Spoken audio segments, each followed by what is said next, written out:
안녕하십니까. 김부겸입니다. 저는 오늘 아침 현충원을 참배하고 고 김대중 대통령님, 이효 여사님 묘역도 멀리서 돌아보았습니다. 지금 코로나19 방역 때문에 직접 묘소를 참배할 수는 없었지만 그분과 처음 정치권에서 만난 옛 인연이 생각났습니다.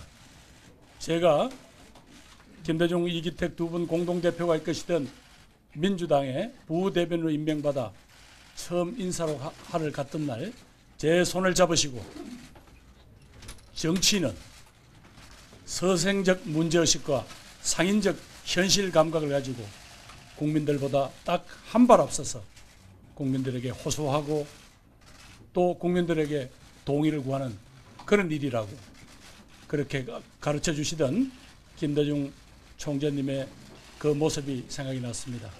그대로 30년 동안 저는 바로 그런 김대중 총재의 가르침에 따르는 그런 정치를 하고 여기까지 왔습니다. 오늘 저는 민주당의 당대표가 되기 위해서 이 자리에 서 있습니다. 전국에서 골고루 사랑받는 그런 정당의 당대표가 되는 것, 그것이 저희 오랜 정치적 꿈이었습니다. 존경하는 국민 여러분, 사랑하는 당원 동지 여러분, 1980년 5월 저는 서울의 산동네 달동네에서 유인물을 뿌렸습니다. 광주가 죽어가고 있습니다. 광주를 살려야 합니다. 1980년 5월 광주의 그 경험은 저의 인생을 근본적으로 바꿔놓았습니다. 박정희 정권, 전두환 정권, 노태우 정권에 걸쳐서 3번의 감옥 생활을 했습니다만 그 뒤로 저는 가난하고 힘든 사람의 벗이 되겠다, 또 그들 곁에 있어야 되겠다는 저의 사회적 정치적인 제 뜻을 지킨 채 오늘 이 자리까지 와 있습니다. 대구에서 지난 8년간 4번의 선거에 출마했습니다. 3번 떨어지고 한 번밖에 당선되지 못했습니다만 저는 우리 정치를 가로막고 있는 이 지역주의라는 암덩어리, 이 암덩어리를 정말 깨기 위하여 혼신의 힘을 다했습니다. 김대중 대통령이 걸어갔던 평화 통일의 길, 노무현 대통령이 온몸을 부딪혀서 깨려고 했던 그 지역주의의 벽, 그리고 촛불 시민혁명의 명령을 수행하기 위해서 고군분투하고 있는 문재인 대통령의 길, 이 세 분들이 앞서갔던 그 당당한 길, 그래서 마침내 여기까지 온 민주당의 그 자랑스러운 뜻을 온 국민들과 함께하고 그리고 우리 역사를 한 단계 도약시키기 위해서 저는 당대표가 되고자 합니다.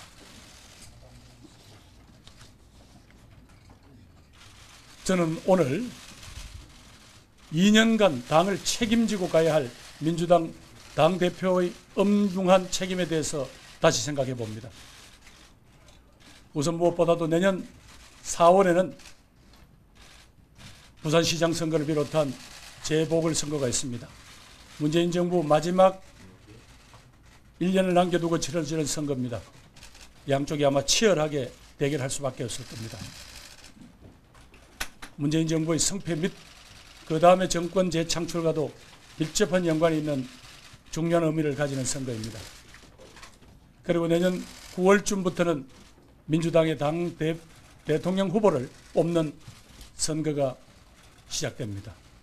그리고 2022년 3월 달에는 대통령 선거가, 그리고 6월 1일에는 지방자치선거가 실시됩니다. 이번에 뽑히는 당대표는 바로 이 엄중한 민주당 및 민족사의 운명을 가름할 이 중대한 선거를 책임지고 지휘해야 하는 그런 대표입니다.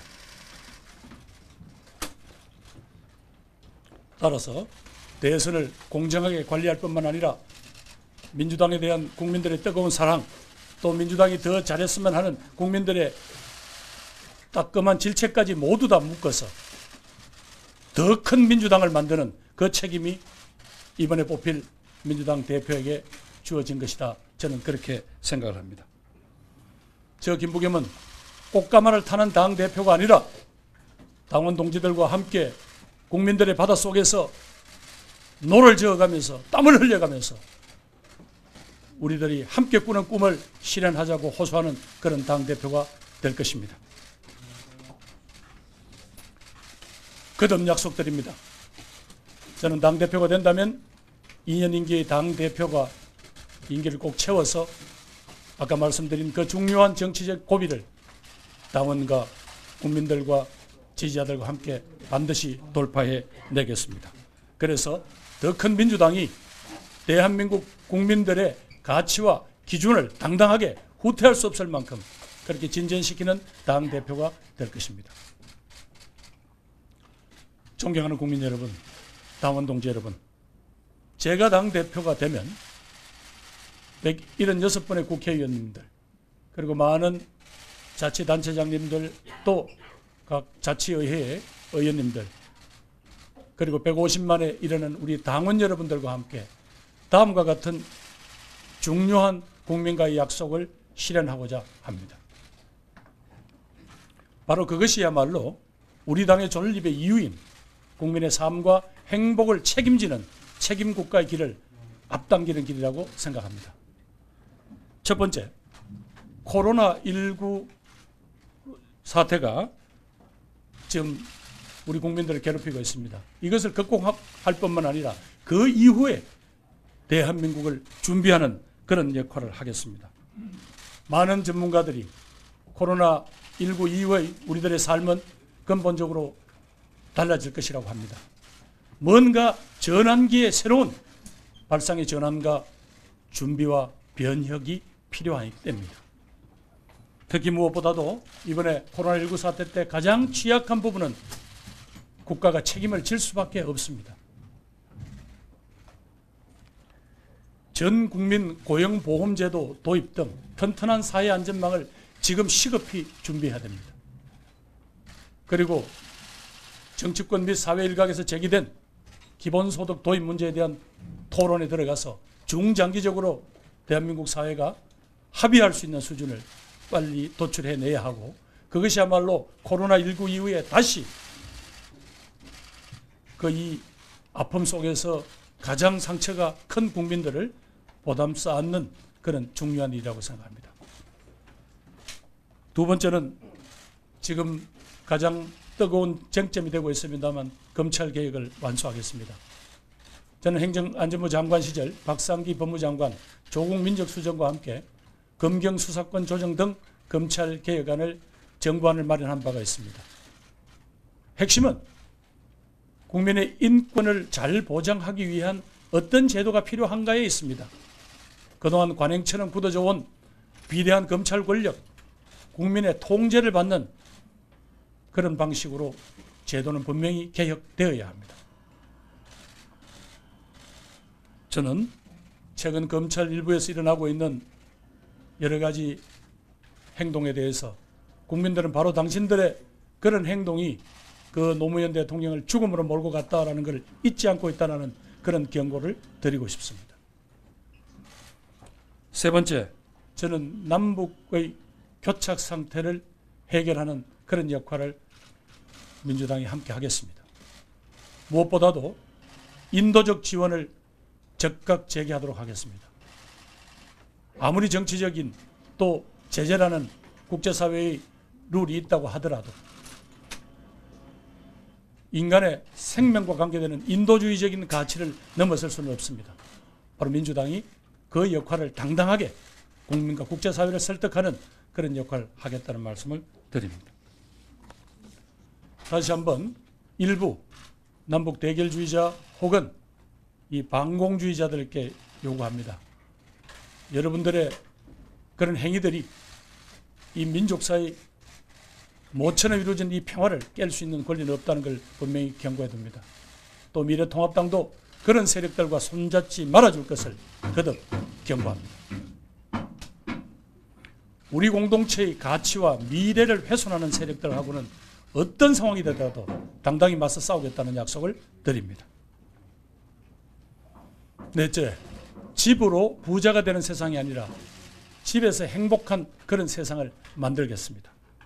지금 문재인 정부가 몇 차례 부동산에 관련한 대책을 내놓았습니다만 부동산 시장이 여러 가지로 요동을 치고 있습니다. 이른바 유동성이 풍부해서 그렇다는 말로 책임을 떠넘기기에 너무나 국민들의 마음이 상해 있습니다. 저는 무엇보다도 국민들의 주거 안정권을 지키는 것이 우선이다라고 생각합니다. 그리고 부동산 자산 불평등을 해소하는 그런 긴급한 정책들이 나와야 될 것입니다. 다주택 종부세 강화를 시급히 준비하고 그리고 양질의 주택 공급을 늘리도록 하겠습니다. 그러면서도 생애 첫 주택 구입자에게는 다양한 형태의 지원을 통해서 내 집 마련의 꿈 자체가 결코 좌절되지 않도록 하겠습니다. 다섯째, 균형 발전과 자치분권이라는 노무현 대통령 이래 우리들의 오랜 수건 반드시 이뤄내겠습니다. 그저께 통계청의 발표에 따르면 이제 수도권의 인구가 51% 가까이 됩니다. OECD 국가 어느 나라에도 이렇게 수도권에 인구가 밀집된 그런 나라, 또 그런 곳에서 경쟁력이 생길 수 없다는 것은 자명합니다. 이제는 전국을 서너 개의 광역 경제권으로 묶어서 그들 스스로 내에서 자생력을 갖추고 발전의 전략을 세우고 거기서 국민들의 삶을 나누어 책임지는 그런 국가 운영의 틀이 꼭 필요합니다. 여섯째, 노동과 일자리 문제를 풀어나가겠습니다. 용역 노동이 양산되고 있습니다. 그리고 몇 안 되는 양질의 일자리를 두고 을과 을들과의 싸움이 벌어지고 있습니다. 적어도 노, 사, 정 간의 대타협을 통해서 상생형 노동시장을 만들어야 합니다. 지금 여러 가지 국민의 주목을 받고 있는 광주형 일자리, 구미형 일자리를 비롯한 여러 다양한 일자리 모형들을 통해서 노, 사, 정 그리고 국민들이 함께 상생하고 함께 번영할 수 있는 길을 반드시 찾아내겠습니다. 존경하는 국민 여러분, 국민 여러분께서 허락하신 176석에 결코 안주하지 않겠습니다. 바로 여러분의 이 성원은 바로 저희들이 조금만 잘못하고 교만하면 바로 채찍으로 바뀔 수 있다는 것을 저는 잘 알고 있습니다. 집권 여당의 책임을 한층 더 무겁게 느끼고 그렇게 행동하고 그렇게 정책을 만들어 나가도록 하겠습니다.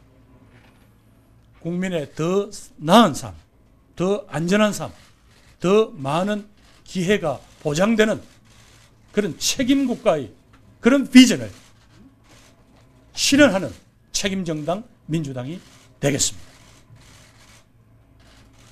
마지막으로도 이 시간에 코로나19라는 감염병 때문에 고통받고 있는 국민 여러분, 그리고 코로나19라는 감염병과의 방역 싸움에서 여러 가지 헌신적인 노력을 하고 계시는 의료진 등 여러분 정말 감사드립니다.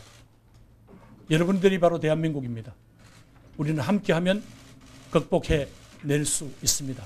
함께 이겨냅시다. 감사합니다.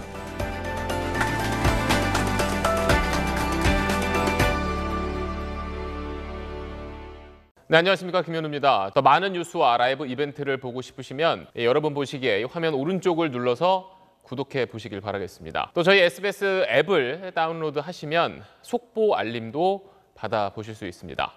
항상 저희 SBS 뉴스를 시청해 주셔서 대단히 고맙습니다.